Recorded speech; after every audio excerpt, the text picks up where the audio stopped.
Од средината на минатиот век па се до неговиот крај беше исклучително популарна. Во тоа време, постарите генерации едноставно ја обожаваа. Станува збор за дрвена облога на зид, или позната како ламперија. Тогаш беше апсолутен императив во уредувањето на домот, а преовладуваше во дневните соби, кујните и ходниците. Верувале или не, денес таа се враќа и навистина може да изгледа одлично во ентериерите. Ламперијата во куќата, односно дрвени табли за покривање на зидовите и таваните, се поставуваат за естетика, за топол, рустикален изглед, како и за изолација, ја подобруваат топлинската и звучната изолација, за маскирање на оштетените зидови или подови и за заштита, ја зголемува издржливоста на подлогата. Но изборот зависи од стилот, буџетот и предностите се пријатни потреби за инсталација и функционирање на околината. За повеќето луѓе, ламперијата е синоним за становите и куќите на нашите баби, но денес таа доби сосема ново значење. Поточно стана многу популарна и барана во ентериерите. Станува збор за покривање на зидовите или само дел од зидот со дрвени табли или панели, наместо на пример со керамика или оставање на само чист зид. Одлично е што можете да направите различни композиции од дрвени панели, а можете да користите природно дрво, композитен материјал на база на дрво или друг кој личи на дрво, кој е звучен и топлински изолатор. Обсегот на текстури, бои и форми на панелите денес е навистина луксузен, а таквиот декор на современите ентериери им дава префинет рустикален изглед, но и визуелна топлина.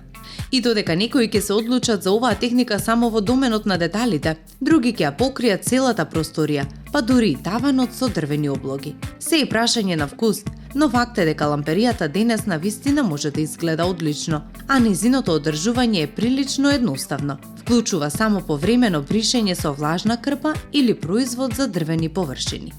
Доколку сакате да ги прекриете недостатоците, да истакнете дел од просторијата, да внесете повеќе природност и топлина во нашиот дом, или едноставно да го освежите просторот, бидејќи ви издодејало од бојата на тапетите. Дрвените облоги се вистински начин да го постигнете тоа. Денешната ламперија, која беше исклучително популарна во ентериерите од 70-тите години на минатиот век, доаѓа во сите нијанси, а не само во беж како што беше порано, што го олеснува задоволувањето на сите вкусови. Исто така, тренд е да се покрие само еден дел од зидот, а не целата соба со дрвени панели. А новите трендови во внатрешната декорација користат дрвени панели наместо керамика и на подот и на зидот. Се прашувате зошто да користите облоки. Создаваат топлина, удобност и рустикален или модерен изглед, во зависно од третманот и видот на дрвото. Обезбедува дополнителен слој на изолација, намалувајќи ја загубата на топлина во зима и бучавата.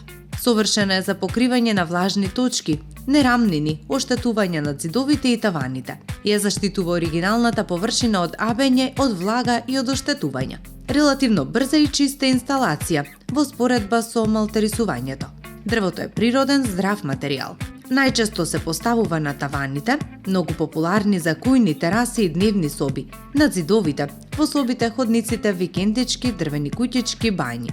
Многумина едва и чекаат да се ослободат од ламперијата со надеж дека еднаш за секогаш ќе влезе во историјата, а оние кои ја немаа таа можност сега можат да си се заблагодарат. Како што се друго се враќа во мода, така и таа се врати.